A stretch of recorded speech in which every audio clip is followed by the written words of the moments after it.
the harbor of Tidesreach never slept. Even during the darkest hours of the twin moon nights, thousands of lights shimmered across the water. Cargo vessels floated beside fishing trawlers. Floating markets drifted between docking towers. Giant cranes moved silently against the stars, while merchants, sailors, engineers, and travelers from 100 worlds carried on their business. Tidesreach was one of the largest harbors in the Orion frontier. And among all those busy adults, there was one very determined cat cub. His name was Niko. Niko belonged to the Filari, a feline species known throughout the galaxy for their agility, curiosity, and relentless energy. Adult Filari were respected explorers and navigators. Young Filari were known for asking far too many questions. Niko was only 8 cycles old. He asked questions about everything. Why did ships float? Why did fish glow? Why did tides move?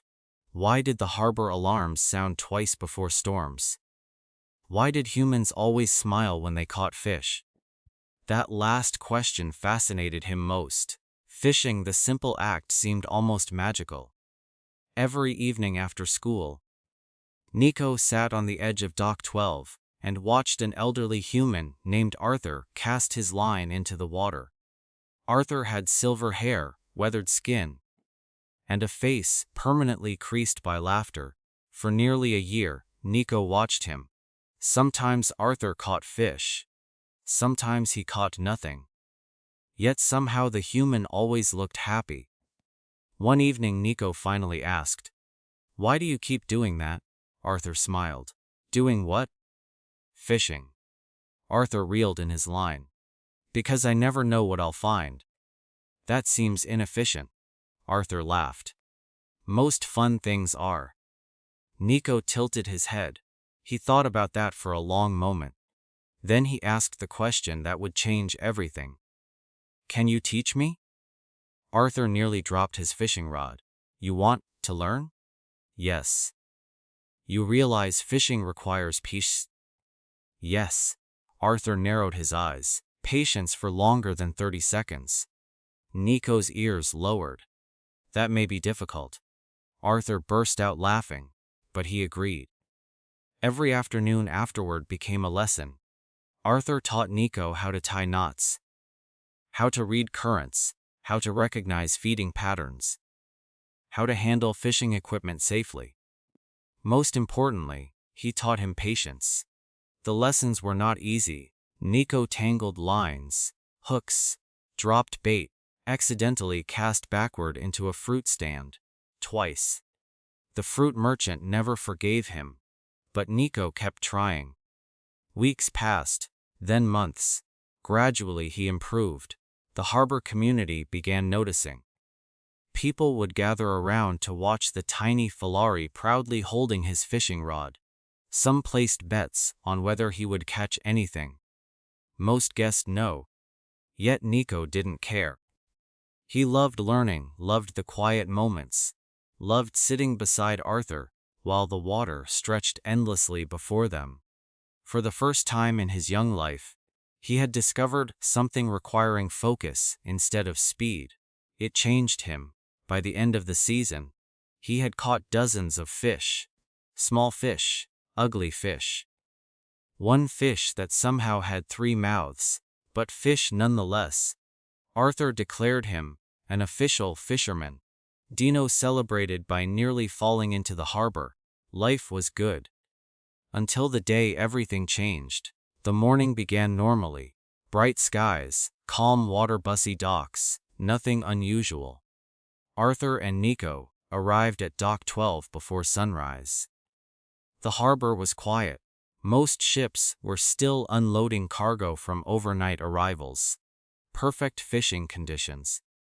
Arthur settled into his favorite chair. Niko positioned himself nearby. "Today," Arthur said, "you choose the fishing spot." Niko's eyes widened. "Really? You've earned it." The cub practically vibrated with excitement. He examined currents, studied water movement, watched schools of fish near the surface, Finally he pointed. There. Arthur nodded approvingly. Good choice. Niko cast his line. The line screamed through the reel. Metal groaned. Niko was dragged several steps forward. Arthur grabbed the rod with him. Both nearly lost balance. Every fisherman on the dock looked over. Something enormous was moving beneath the harbor.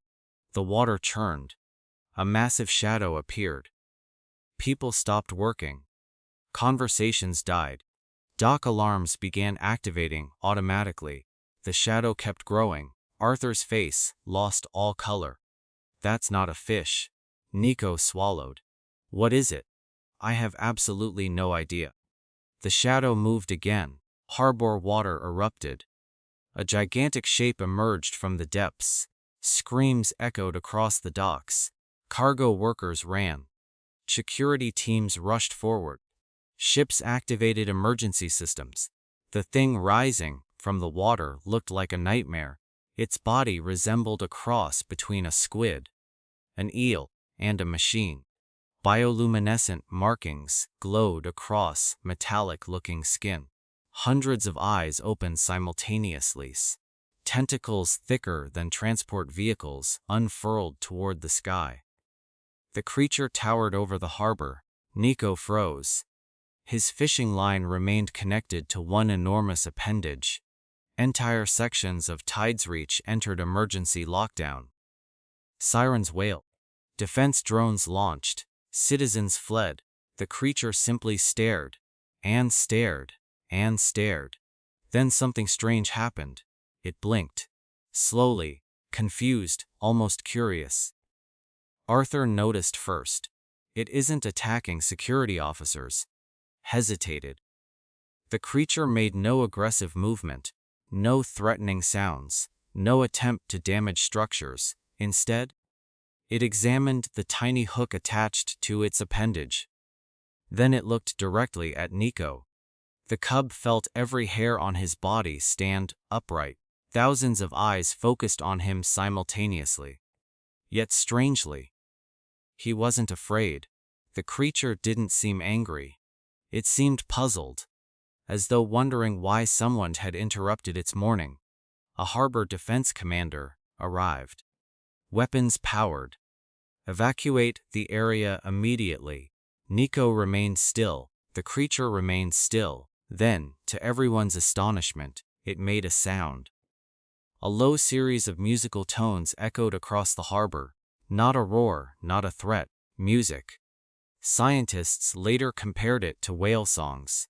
At that moment, nobody knew what to think. The commander prepared to order an attack. Arthur stepped forward. Wait. The commander glared. Are you insane? Look at it. We are looking at it. No, Arthur said. Actually, look. Silence spread. People observed. The creature continued floating calmly. No aggression, no hostility, just curiosity. Niko slowly raised one paw. The creature tilted its enormous head, then mirrored the gesture with a tentacle. Gasps spread through the crowd. The commander lowered his weapon slightly.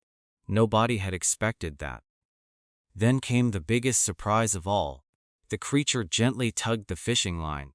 Not hard, not aggressively. Just enough to make the rod move. Like a child playing.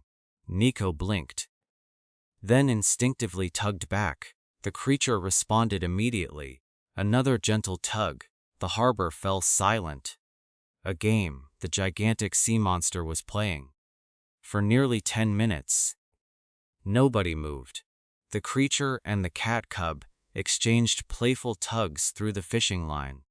Scientists arrived. Researchers arrived. Government officials arrived. Every camera in Tidesreach focused on the scene. The galaxy watched live broadcasts. No body could believe what they were seeing. Then researchers made an incredible discovery. The creature matched fragments of ancient records, legends older than most civilizations, stories sailors had told for thousands of years. A species believed extinct. The abyssal giants. Colossal ocean. life-dwelling intelligences that inhabited planetary oceans. Long before modern space travel, most experts considered them myths. Apparently they were wrong. Very wrong. The giant had likely lived beneath the harbor region for centuries.